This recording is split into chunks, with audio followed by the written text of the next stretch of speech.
may nagchika na nagsimula na ang filming ng ilang eksena sa inaabangang sequel ng pelikulang Devil Wears Prada sa Milan Fashion Week na pinagbidahan ni Anne Hathaway at Meryl Streep sa orihinal. Kinuhanan ang mga eksena sa runway kung saan isa sa spectators na nasa front row sa isang luxury fashion show si Streep na nire-reprise ang role niya bilang Miranda Presley. Kabilang si Sandra Park sa audience na kanay mismo ng multi-awarded Hollywood actress na si Meryl Streep. May mga bulong-bulungan na kung nandun si Heart Evangelista ay posibleng kasama siya sa nag-cameo sa nasabing movie. Umami naman agad dito ng samut-saring mga reaction sa mga netizens.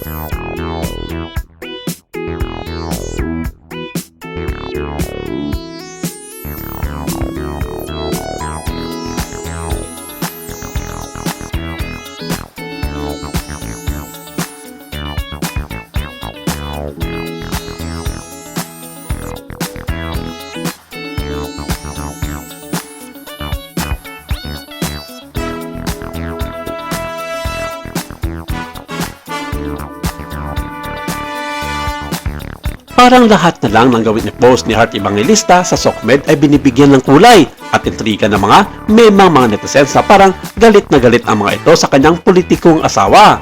Gaya na lang ng latest Instagram story ni Heart na hindi talaga pinalampas ng mga bashers. Kapopost pa nga lang ni Heart ng lumang picture nila ng yumaong senador na si Miriam Defensor Santiago pero agad-agad itong nagtrending sa social media at panay kuda at hindi magagandang komento ang mababasa tungkol dito.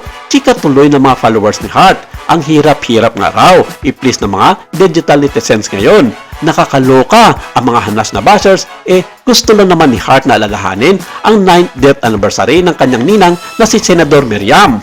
Hindi nga ito nagustuhan ng maraming mga netizens at para sa kanila ay another pa-victim card na daw ito ni Heart Evangelista. Marami rin ang kumuda na sana raw ay patahimikin na ng misis ni Senador Chis Escudero ang namayapang senadora.